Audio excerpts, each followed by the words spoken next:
Good evening and welcome back to No Quip Football here on No Quip Sports. A brief hiatus for No Quip Football. And hockey. We got work. New job. Deal with it. These things happen. However, friends, today we have a very, very fun episode for you. Our first of the series, Game Innovations and Theorizing. Today we're going to be talking about the field as a piece of technology and the context for this, okay? And we could talk about some other stuff too, okay? Whatever you got on your mind there. But the context for this is we're going to be talking about it because of the ball spotting this past season. The 2016-2017 season was terrible. In particular, and I'm going to link to this game down below, the Houston Texans visiting the Oakland Raiders. So technically it was a home game in Mexico where DeAndre Hopkins had problems on the sideline, where it probably should have been a touchdown, arguably. And then also in addition to that, there was like 5 or 6 very, very questionable ball spotting calls where a lot of them were called back from very important game-changing first downs. So, first of all, you had this idea about lasers. Let's hear about the laser idea, and I'll tell you about some other stuff. Awesome. So just so you all know, literally what I have written verbatim, lasers? Tell when the ball crosses the plane. The way I write notes is very humorous. So yeah, I think that's a good idea. One of the biggest problems I feel like with ball spotting in the NFL is figuring out when or if it's a touchdown, basically. So, we have cameras, but, a lot of times the cameras can be blocked by players or the way a play goes down.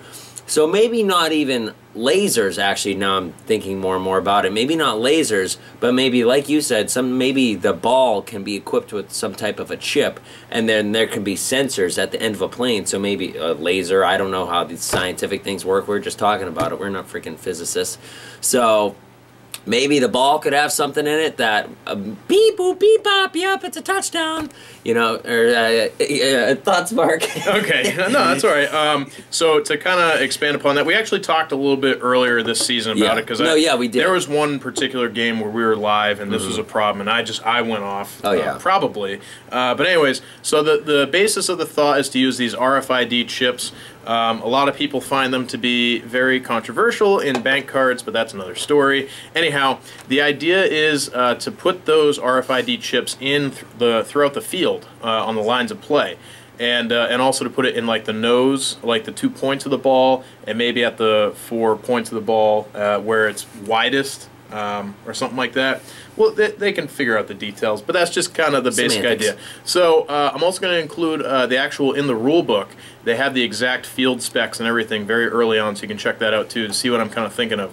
Anyhow, the thought is, my thought at least, and maybe this could work with the laser idea too, possibly, is basically whenever you get a hit on when, will a ball's in play, the idea is that you could watch the video, and then you could click a button to stop the video where you believe the knee is down or something like that. Whatever the case may be, where the referee would determine that the ball's down, you'd be able to click a button, and then the chip or the memory from that play will read, and it'll tell you exactly where the ball needs to be, theoretically, so that a ball spot could never be messed up again.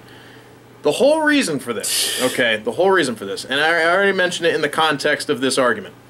The whole reason is just because the ball spotting this particular season has been horrific. There's been a couple that have been way forward from what they need to be. There's been many where they're way behind where they needed to be, and there's been so many games where this has been impacted greatly on how people are able to finish out the game. It changes strategy. It changes everything. No, because referees are human, obviously, like in every sport, and they don't have 50-50 vision. They can't just be like, okay, the ball was on that blade of grass or on that blade of turf. Right. So they have to basically go off what they see, and like I said, as anything, it all depends on what is in your field of vision, how the play plays out, stuff like that. So that a player might know that it's on the 17.5-yard line, but the referee could have said, oh, it was on the 16.5-yard line. Here you go, and a yard makes a ton of difference depending on which side of the field you're on too. A ton of difference, especially it could be third down.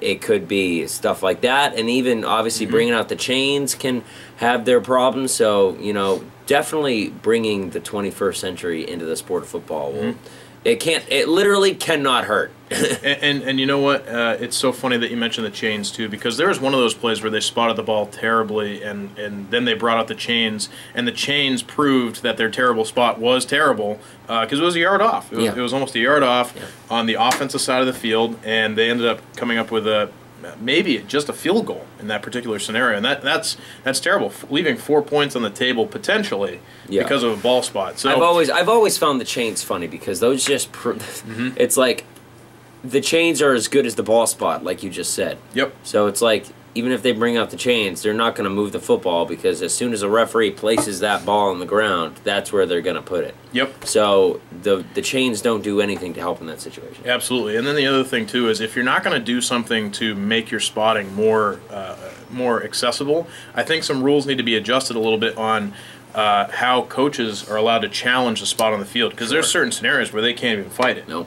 So I think that a lot needs to be thought about with all that. But anyhow, moving on. Actually, that's one thing I definitely think should be talked about in the annual meeting at the end of the year. And speaking of which, we got some great content coming up for you at the rest of this season. We've got hockey rolling on through, continuing. We got a lot of great stuff coming up, especially, let's see, we're in the back half of the season now, right? No, yeah, back half of the season. A lot of people are starting to prove themselves. We were just talking earlier. Brad Marchand, second in points in the league and third in the league in goal scoring, which is crazy. 3 last night, hat-trick. That's hat-trick last night to come against the Canucks and win. So heck of a game. He's Brad Marchand is just playing his little butt off. Mm-hmm. So he is doing incredibly. The Flames are on a tear right now. I believe they won 8 in a row.